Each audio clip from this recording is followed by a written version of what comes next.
Hi అండి అందరికీ welcome to my channel tasty and healthy kitchen. ఇదైతే మార్నింగ్ వ్లాగ్ అనమాట. మేము ఒడిస్సాలో ఉంటామని చెప్పాను కదా, ఇదైతే వైజాగ్లో మా ఇంటి దగ్గర వ్లాగ్ అండి. మేమైతే ఇప్పుడు ప్రస్తుతానికి మా ఇంటి దగ్గరే ఉన్నాము. ఇది మార్నింగ్ వ్లాగ్ అని జైదిత్య నేనైతే కాసేపు అలా బయట అయితే కూర్చున్నాము. ఉదయాన్నే చాలా సైలెంట్గా అనిపిస్తుంది బయట. ఇంకా అక్కడి నుంచి టీ అయితే పెట్టాను. జైదిత్య కోసం పాలు కూడా మరగబెట్టి జైదిత్యకి అయితే చాకోస్ వేసి ఇచ్చేసాను. వాడైతే తినేసాడు. ఇంక తర్వాత అక్కడి నుంచి లంచ్లోకి వంట కూడా చేసేసాను. వంట అంతా అయిపోయిన తర్వాత అయితే జైదిత్య నేను కూడా ఫ్రెష్ అప్ అయిపోయాము.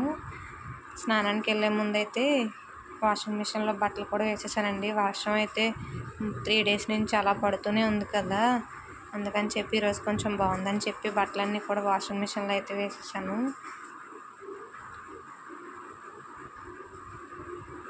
నా ఛానల్ కనుక మీరు కొత్తగా చూస్తున్నట్లయితే నా ఛానల్ సబ్స్క్రైబ్ చేసుకోండి. నా వీడియోస్ నచ్చినట్లయితే కనుక ఒక లైక్ చేసి నా ఛానల్ని అయితే సబ్స్క్రైబ్ చేసుకోండి. ఇంకా అక్కడి నుంచి వచ్చేసి కూరగాయల ఆవిడ కూడా వచ్చింది, అక్కడికైతే వెళ్ళొచ్చేసాము.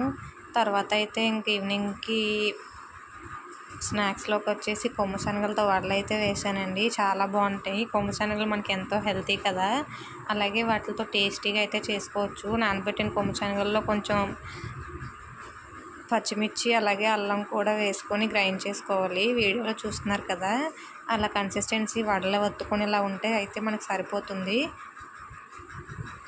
వాటిని అయితే వడల్లా వేసుకోవడమే. కావాలంటే మీరు ఆనియన్ కూడా కట్ చేసి యాడ్ చేసుకోవచ్చు మీకు నచ్చినట్లయితే. వర్షాలు అయితే చాలా విపరీతంగా పడుతున్నాయి కదండి. ఇంకా రోజు కూడా ఏ స్నాక్ చేయాలా అని చెప్పి అయితే ఆలోచిస్తూనే ఉంటాను నేను. ఇంటి దగ్గర ఉంటే కనుక రోజు ఏదో ఒక స్నాక్ అయితే చేస్తూ ఉంటాను జైదిత్య కోసం.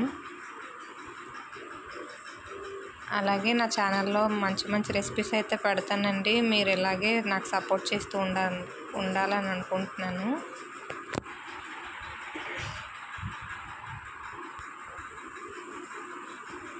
మొత్తం పిండి అంతా కూడా అలా వడలా వేసుకోవడమేనండి. ఇంక ఈవినింగ్ అయితే నేను ఇలా వడలు కూడా వేసి టీ కూడా పెట్టాను.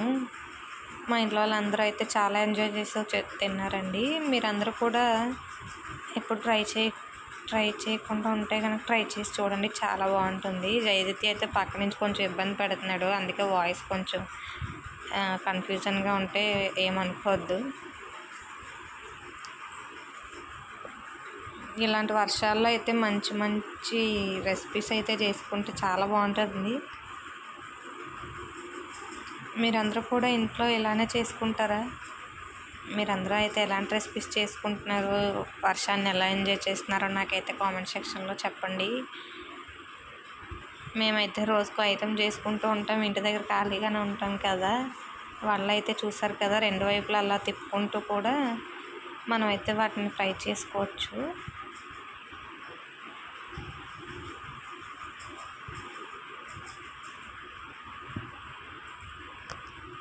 చాలా క్రిస్పీగా ఉంటాయి. వాళ్ళని అయితే కొంచెం పలచగానే వేసుకోవాలి.